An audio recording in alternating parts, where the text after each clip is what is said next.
Could this be also what is exacerbating the real estate market, the inventory levels? Could this be another factor as to why we are having low numbers of inventory? Now you hear me say this every single week that low inventory is because of the lock-in effect, which means that basically, like I said before, 86% of homeowners currently have a interest rate that is less than 6%, that is 5.99 or below. 86% of homeowners have that. So that is a big factor in this.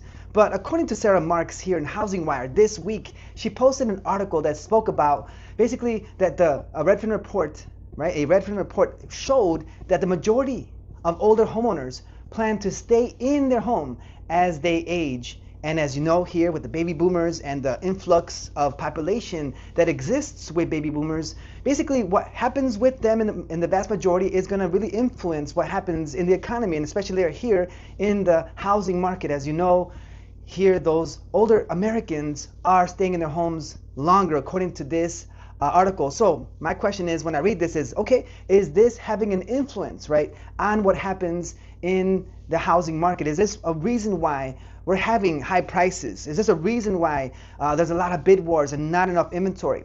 Tune into my earlier video that I posted here about the real estate market and the market statistics here in my local area, here in the Aurora, Chicago suburbs area. And it really does, in a sense, point the finger, or I guess you could see the higher impacts, the greater impacts that we have here in inventory. As we saw here that we have I believe it was 6 or 0.7 month supply of inventory, and I showed the graphs, and it showed basically what the numbers look like as far as what the impact of the inventory levels are. Even though nationally inventory is up, locally here we're taking a huge hit when it comes to inventory levels, as we are down compared to last year, okay? And even buyer demand is taking a hit as well, but not in a great way. And we've seen even in the context that in the last 10 to 15 years here in the local market that buyer demand is still high, even though it took a hit back here in March. Okay. Anyway, the point is, in this article, Sarah Marx talks about in Housing Wire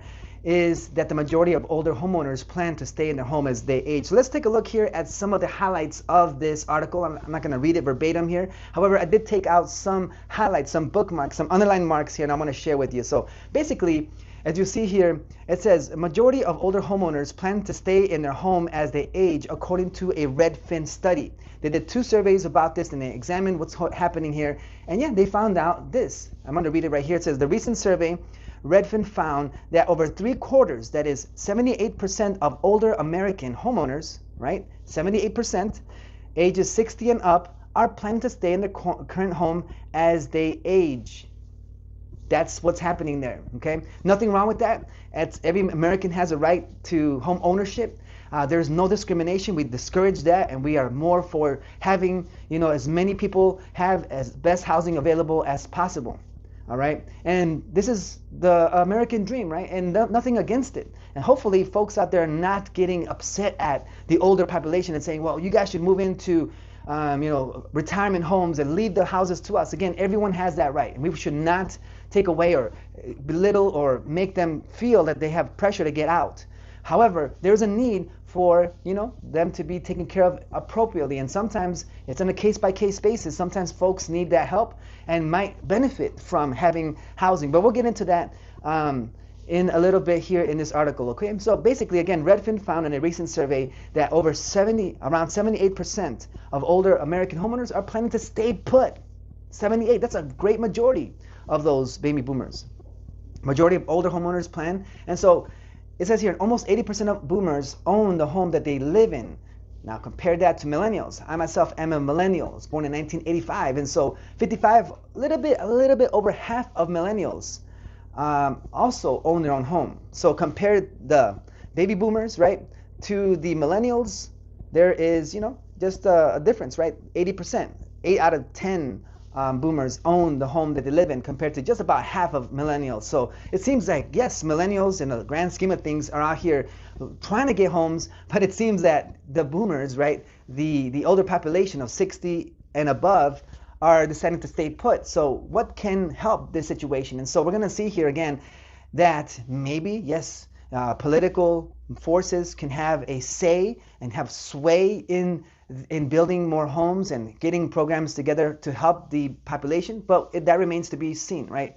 So let me see what else is said here in the article. It says here, additionally, 54% of boomers carry no mortgage. Now that's an interesting idea here, an interesting fact, really. It's not really an idea, it's a fact, right? More than half of the folks that own a home and are 60 and above have their mortgage paid off already. So what's motivating them to get rid of this house? If all they have to pay is yearly taxes and that's it, and their bills, their monthly bill is very low. You know what I mean? So compare that to someone that does have a mortgage and has to pay, especially right now with home mortgage payments monthly. They're looking at about $2,600 or so average throughout the nation. That's still a big chunk of money that they're paying way less. So again, they're comfortably sitting there. Over half of boomers have their home already paid off at this point, okay? And it says here again, and for those who do have a mortgage, nearly all of them have a much lower interest rate.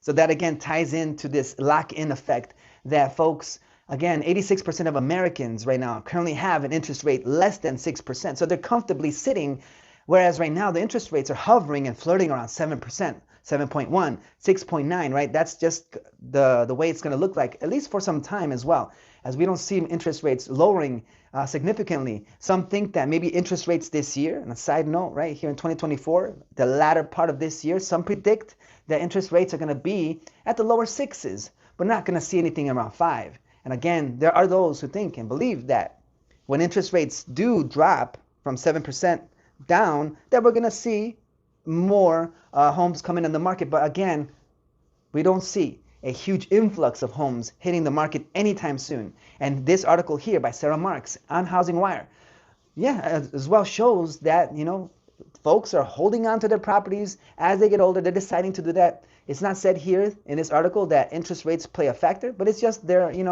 prerogative to stay put, okay?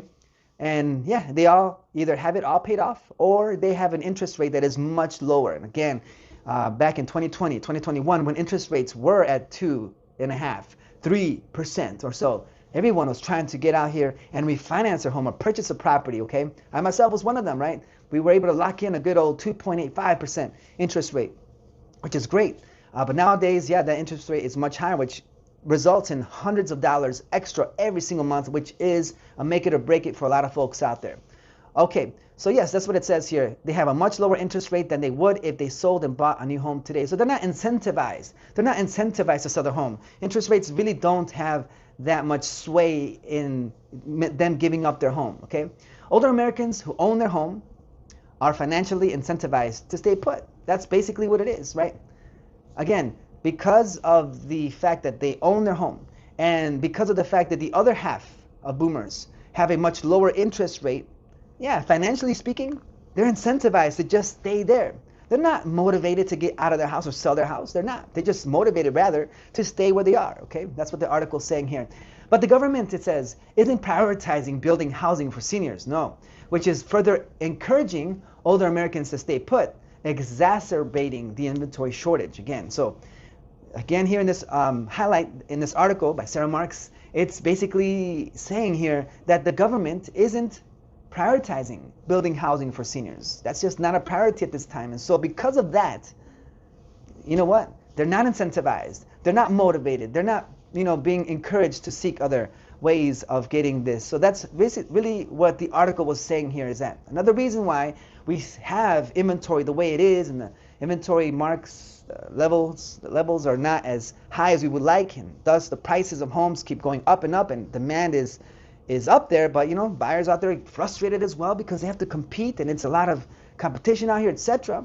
And they throw out bids and they throw out offers over and over again, and they just keep getting denied because inventory is so low. And this is just another log in the fire. And that's basically what I wanted to point out here to you again here in the real estate channel here with Luis the Broker here on YouTube.